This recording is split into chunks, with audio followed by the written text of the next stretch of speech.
Dial in that telescope. It's time for Science! Sci Friday on SkyWatchTV. Welcome. I'm Derek Gilbert, and with me in studio, my best friend and my wife, Sharon K. Gilbert. Hi, honey. How are you? I'm doing fine, sweetheart. Science! I know. It's the chemicals hit my head, and look what happened. This thing came from the sky, and just suddenly I have light hair again. Actually, don't adjust your TV set. My hair is still dark. No, it's really light. I asked, to be fair, I asked Derek, my hair is probably in the course of the 17 years we've been married, it's probably been 17 different colors. And that could vary in the course of a day, actually. Mm-hmm. So I asked you what your favorite color was, and you said you liked it lighter. So, well, ladies, I don't really care one way or the other, so I'm happy to make my husband happy. Your natural color. Well, no, my natural color is black. Well, yes. When I was born. But now the way it comes out of my scalp is white. Yeah, it's in disguise. It's in disguise. Yeah. So actually I had to bleach it out and then bleach it out again. And so it's a two-step process. So I was doing the two-step. Well, I'm sure that, sweetheart, you're always the prettiest woman in any room that we're in, so. I love you. Now everybody's throwing up. Yeah, exactly. Guys, sorry. Interesting Speaking of things. Throwing up, yeah. I want to talk about the hot dog story. Just want to get that right out there. That was disturbing. I've got emails about this. There was a report done by a company called Clear Labs, and Clear Labs claims that they can take any product, organic product, and tell you what DNA is in it, whether there's fungi in it or viruses in it or anything. And they took a look at vegetarian and non-vegetarian, pork and beef hot dogs. And some of the things they found were a little disturbing in that there was pork in what was supposed to be an all beef product, which if you're eating a kosher product is a big problem. Right. But veggie ones also contained sometimes meat. But in all of the hot dogs, there was as much as 3% human DNA. So I've gotten all these emails and people panicking on Facebook. Oh my gosh, Hannibal Lecter's in town, and they're actually grinding up people. No, you and I and everybody, we shed hair and skin and saliva and all sorts of pieces of ourselves, no matter where we are. And even if you have on gloves and a hairnet, you still might be shedding little pieces of your DNA into that product line, so it's not a big surprise. No. The chain of evidence from the cow to your barbecue grill is not exactly secure. No, it is not. So could not use that in a court of law as evidence, which is a good thing to know, because there were people who were genuinely concerned. And I understand that. I really do, because of the way the sensational headlines were written. There's human DNA in your hot dog. Yeah. Well, that's what the report said, but please don't be so, over the top. Exactly. But then these are, it's sometimes clickbait. Exactly. It really is. They want you to go to their news site, and I can understand that. Sure. One of the more sensational headlines of the past week, too, is that there's a UFO that is going to collide with the Earth in, when is it going to hit? It's November 13th. November 13th, yes. WT-1190F is the name of this thing. And they think it may be space debris, something off of one of the rockets that was launched decades ago, possibly, that's been going around, lost enough steam that it's now going to hit the Earth, presumably in the Indian Ocean. I hope they're right about that, and I hope it doesn't hit anywhere. It's relatively small, about 2 meters, they think, but it was named in a way that gives it the nickname now, WTF. Yeah. But again, nothing to really be overly concerned about. Relatively small. They believe it's a hollow tube, which is why they think it was maybe in one of the early, the remains of one of the booster rockets from the early space mission. So nothing too concerning about that. One of the stories I thought was interesting this week is that apparently there's a comet out there that's having cocktails. Comet outgassing alcohol and yes, sugar. Exactly. Comet Lovejoy, which is the brightest comet since the Hale-Bopp comet, is outgassing alcohol and a type of sugar into space.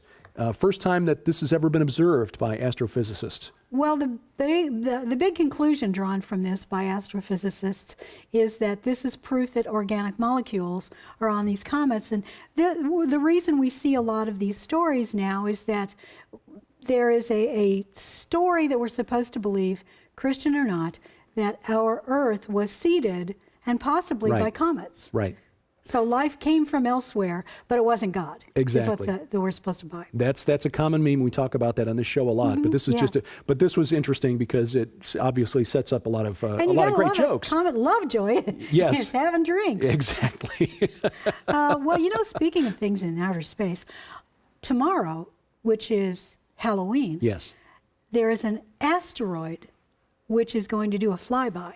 And it was discovered just about a week or two ago, so very, very late. And this one is 1,300 feet across. Ooh, now that's big. It's much bigger than the little WTF. That's about a quarter of a mile. Yes, it's pretty big. So on October 31st, 3-1, a 1,300-foot asteroid is going to hurl by us at 1.3 times the distance of the moon. And if you think I'm making that up, that's what's in the story. 31, 13, 1.3. Yeah. Interesting.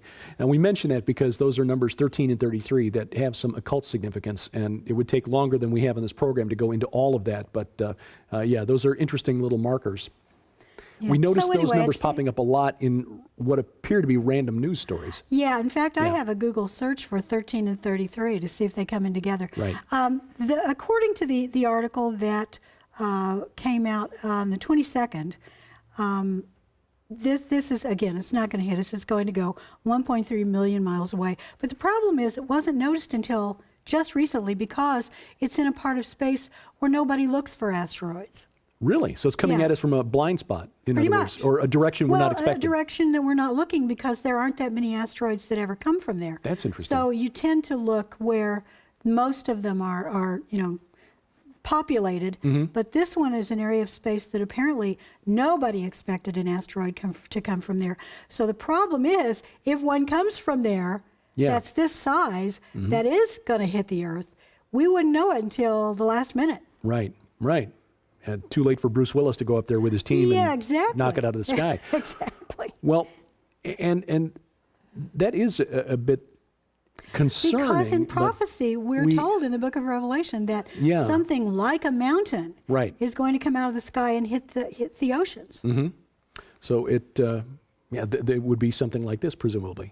Yeah. Well, we know that it will happen when it's God's timing to do so, and presumably, at least we believe, Scripture tells us we're not going to be here when that happens. Amen to that. By the way, if you're a Doctor Who fan, and if you're not, you should be, there was an episode, the Christmas episode, the Christmas Invasion, with the very first appearance of David Tennant as Doctor Number 10, that the spaceship looked exactly like a mountain. Yes. And I think that was intentional. But you're right, that was very interesting. It looked like a flying mountain. Yeah. Closer to Earth, this was an interesting story, I thought, because it's not something that's expected.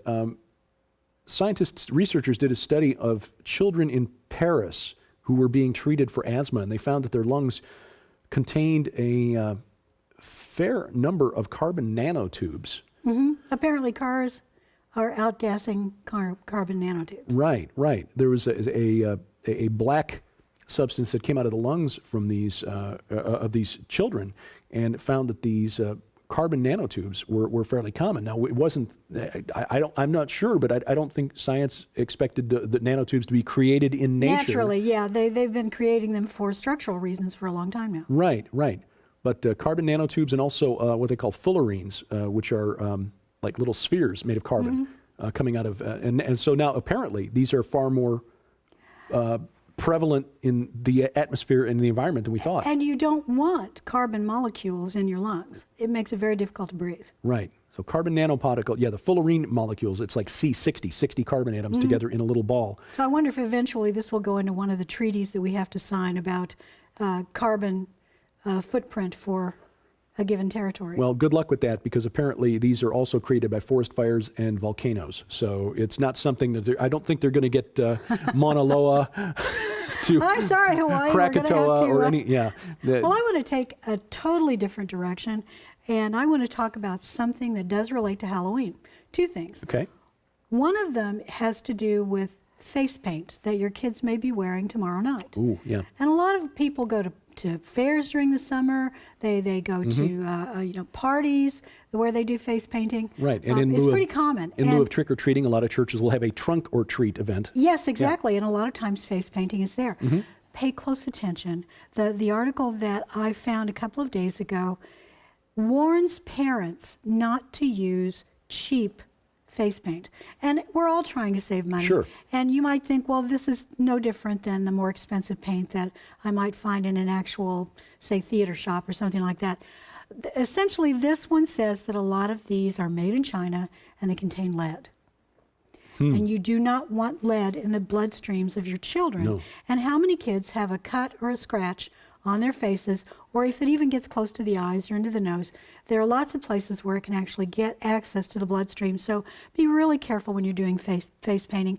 And also be really careful, especially for the older kids who are wearing contact lenses to look like a zombie or a vampire or whatever. These often cause irritation and conjunctivitis, and they can even cause blindness. Because many of these, again, they're made in very cheap settings. They are sold on the black market or sneaked into packages of other things, because there are strict rules in place for imports in the United States of things that can be dangerous, like these very cheap contact lenses. If you want to be a zombie, go see your eye care professional and ask if they can recommend something you can use, because not only do these things sometimes contain contaminants, sometimes they are not bacteria-free, they sometimes don't have really smooth edges, and they're not likely to actually fit your cornea, which means they're going to move around a lot. Right. So be really careful. Your vision is something you don't want to lose. Yeah. Just because you're trying to look like a zombie. Well, exactly right. And maybe just from a Christian perspective, consider being something other than a zombie. You're something other than a creature that consumes human flesh. I saw, and I'm going to apologize in advance because I'm betting that there are at least a few of you out there. I have a lot of friends. Your mother loves cats. Yes. I prefer dogs, I'll be honest with that, but I like cats well enough. I do have some friends who have numerous cats in their home. I saw the cutest on Facebook this morning. I saw the cutest little girl in her little costume. She had her hair in rollers. She had a bathrobe on, little bath slippers on, and little bitty stuffed kitties attached all over her, and little cat glasses. She was the crazy cat lady. And I No, thought, that's funny. You know, if you're going to find a costume for your kids and you want to go to a harvest party or something like that, pick something like that that's just super cute. Be different. I dressed one year as my uncle, who served in the Navy during World War II. He was a fairly small fellow, and by the time I was in 6th grade, I was about his size. So I actually wore his World War II Navy uniform to school. That's incredible, and a good story and something you look back on. And how many, grandmas and grandpas have uniforms in their closet they might be able to get out for the kids to try on? Yeah, that's a great idea. Now, I did wear a horrifying costume the next year. This was, bear in mind, during the Nixon presidency. I dressed as Henry Kissinger. So, you could go as a mad scientist. And speaking of mad science, and I'll mention this story because we're coming close to the release of the documentary film Inhuman about the transhumanist movement. Yes. This is actually a story that was put out on the 13th of October, so it's not a new story, but 10/13. Yeah. Scientists believe they can extend human life by decades by deleting genes from the human genome. Yeah. That they could possibly make us live up to 60% longer by deleting genes from DNA. Now, you've got a degree in molecular biology with an emphasis on genetics. Yeah. Does this make any sense to you? Trust me, you don't want to start deleting genes unless you know in a longitudinal study what happens to that organism over the course of his or her lifetime and progeny after that. In other words, you've got to look at like a 70, 80-year study. Trust me, there's nothing like that out there. In fact, there was a report just a few weeks ago about a company that has been doing cloning of cows for decades. And finally it's come out that this company had been sort of fudging on the data and not revealing that many of their tries died. This was in New Zealand, correct? Yes. A lot of birth defects. A lot of birth defects, a lot of, they never got past the blastoma stage of development because they were inserting genetic material that was not bovine, and because they were trying to recreate the same cow over and over again. It was a trial and error, and I'm sorry, but there are some scientists that look at cattle or horses or dogs or cats and think, well, we can experiment on those, bunnies, whatever, because they're just animals. And they don't really know what's going on. And I'm sorry, but God made all the life on this earth. Right. All of it was made according to His design. And it should be procreating after that design, after its kind. And we shouldn't be playing around with any of it. No. And when God told Adam and Eve to go and take dominion of the earth, He was basically entrusting the care of the earth and its creatures to humanity. Yeah. And this is a case where animal welfare, not animal rights, there's a difference. Animal welfare should be a top priority, Oh, I because agree. those creatures that have been genetically modified and are being born, in some cases, I read that story, cows being born without udders, they're suffering. Yes. And suffering for what? Because scientists have figured out that they've got their hands on these building blocks, but they don't know how to assemble the blocks Yeah, yet. in many ways. And, I studied with some brilliant scientists. In fact, one of my professors had many of his science research on the space shuttle and on on ISIS, the space... International Space Station? Yes, thank you very much. Brain, head. It's blonde. What am I saying?